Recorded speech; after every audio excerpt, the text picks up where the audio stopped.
There's only one thing that I endeavor to transmit to you, to avoid the word teaching. There's only one thing, there's not many things. One thing that, and it's more like, it's not so much that you understand that one thing mentally, it's like catching it. Oh. And if you only catch this one thing that is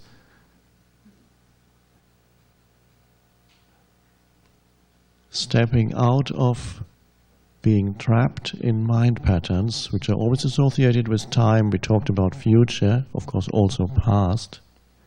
Stepping into the now, your attention, your awareness from being completely identified with mind forms, thoughts, and emotional forms, or completely identified with surrounding conditions,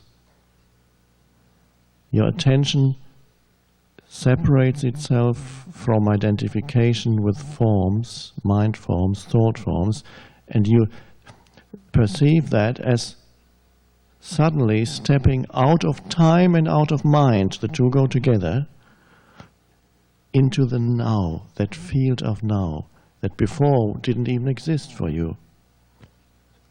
So if you catch only that it is possible for you to step out of time and mind into now. And that is an awakening.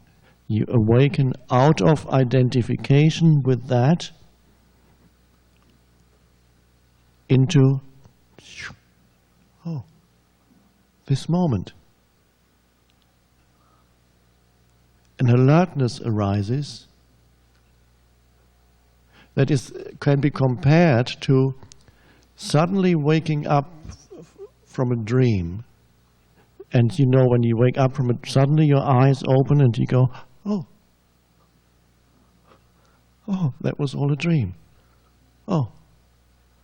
And there's a similar qualitative difference between that state of consciousness, of alert presence. This is the thing to catch here. Alert presence, and the state of dream-like state of being completely identified with mind patterns. And this is the reason why in the East, in India, ancient teachers speak of illusion and the unreality of the world, and why they use the word awakening. It's been used for thousands of years. Buddha means the one who is awake. Jesus speaks of staying awake. Stay awake, don't go to sleep. He was pointing to a state of consciousness. And so the qualitative difference between that state of being identified with mind and awakening out of that is like coming out of sleep. So in that sense, it's true to say that whoever is completely identified with their mind lives in a kind of dream world. That you have really, and it's the conditioning, it's the dream that you're kind of born into. Remember the woman I mentioned this morning said, "Welcome to my nightmare." Becomes a collective dream to some extent. Each person has their personal dream, the personal conditioning, and that is part of the collective conditioning.